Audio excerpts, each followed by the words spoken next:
សូមជម្រាបជាមួយខ្ញុំនៅបទចំប៉ាសាលើ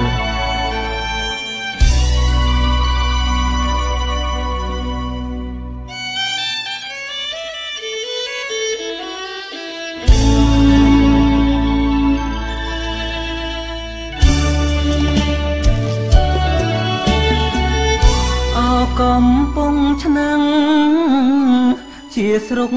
កំណត់ចំប៉ាល្អឆើនស្រងស្រអែមខ្ចីខ្ញុំឃើញតាំងពីមិនទាន់ពេញវ័យដល់អូនណាដឹងក្តីរូបល្អដាច់គេខ្ញុំដើរច្រើនស្រុកទូចិនទូងឆ្ងាយចំប៉ារៀងអាយមិនស្មើអូនទេរំដួលជាងភ្នំតាមមាត់ទន្លេមិនអាចញ៉ាលើទ្វេអស់លើស្រីបានទេពនៅឯបសាក្រៅចែកជើលួងលោមរូបស្រីឲ្យបា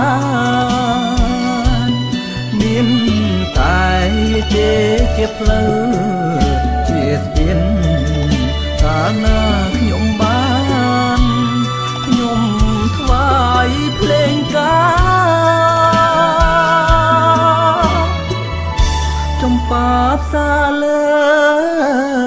សូមផ្ញើដួងចិត្តផ្ញើទាំងជីវិតលូអងសងខាស្រអែមនេះបងកែវកុំដងសារួមស្នេហាជាតិនេះតែមួយ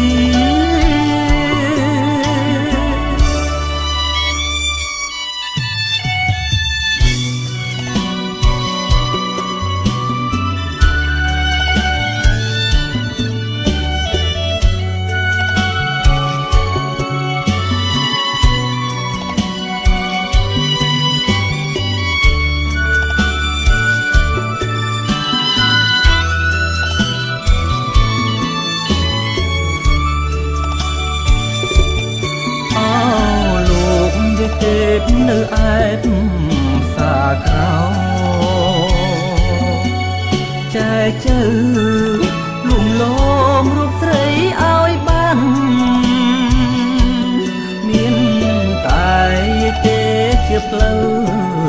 ជាស្ពានកាលណាខ្ញុំបានខ្ញុំថ្វាយភ្លេងការចំប៉ាផ្សាលើសូមផ្ញើដួងចិត្តផ្ញើទាំងជីវិតលូអងសងខាស្រអែមនាងបងកែវកុំ